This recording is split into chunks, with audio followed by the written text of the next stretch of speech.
All right. S. John McGregor asks, Dear Docs, is there any logic to the notion that training heavier within reason during a cut could lead to increased muscle retention in smaller muscle groups with faster recovery times? No. Surely the body would be less likely to cut muscle from areas experiencing greater acute stress.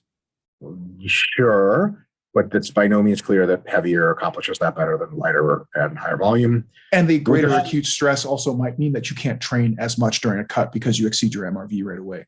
Yep. Would the faster twitch fibers not also be sensitized at the end of the last meso of accumulation after focusing more on burn techniques than deloading? Nope, they would be sensitized less. They actually get desensitized from that kind of training. Asking for a friend. Obviously, I would never willingly open myself up to criticism. My man. S. John McGregor, you're the fucking man. No, great question. And, honest to God, people have been saying, you got to train lighter when you're cutting. Other people have been saying you got to train heavier when you're cutting. Not to put too fine a point on it, but the people who say you got to train really heavy when you're cutting are like people who are quote unquote evidence-based and not jacked even for naturals, mostly. Ooh, shots fired. Yeah. And then the people who say that you should train lighter when cutting are generally on average more like they're taking a shitload of steroids, and the anti-estrogens make them so dry that they get hurt if they go heavy.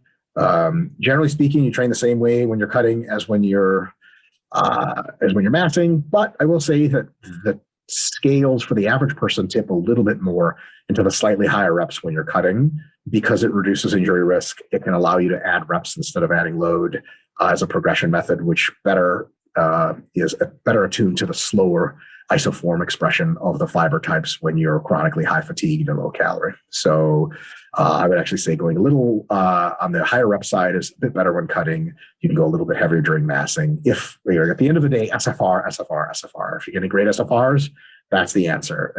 We've experienced and pretty decent theoretical grounds for slightly worse SFRs for really heavy movements when cutting, slightly higher ones for those movements when massing if they're still unheavy. Remember, this was a really cool thing that Eric Helms said.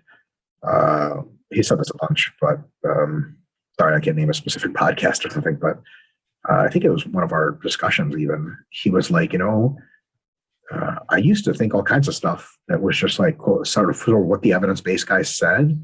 But then we as a community and myself as a person realized that some of the stuff we were saying maybe actually isn't true.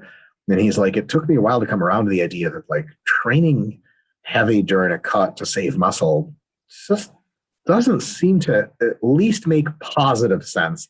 It's not that it makes negative sense and is actively wrong. It's not clear to me that that's a good idea. Another debate was, should you try to hang on to intensity or hang on to volume when you're cutting? And I think that's what Eric was answering. He was like, I think volume won that one.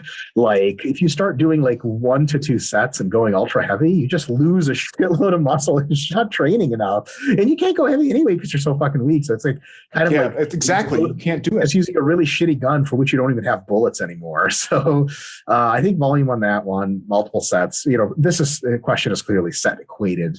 And I would say slightly lighter is usually a better bet for, if nothing else, injury, and if nothing else, ego. You experience a decrease more in strength than you do in repetition ability when you're cutting. So at least that is something that can keep you going psychologically, because we know physiologically they're roughly equivalent. Yeah, absolutely. I'm glad you went there. I was going to kind of touch on that too. Like just broad strokes, like as Mike said, you train the same on both, but if you're going to bias in one direction on cutting, I usually would, and this is just a practical recommendation. It's not like a hard line, like this is what the literature says. It's just in my experience, if you're cutting, you bias a little bit towards the lighter end, not a lot of it, just a little bit. And when you're massing, you bias a little bit towards the heavier end. You play to the strength of the situation. When you're cutting, you're fatigued. You're not going to be able to use as much intensity.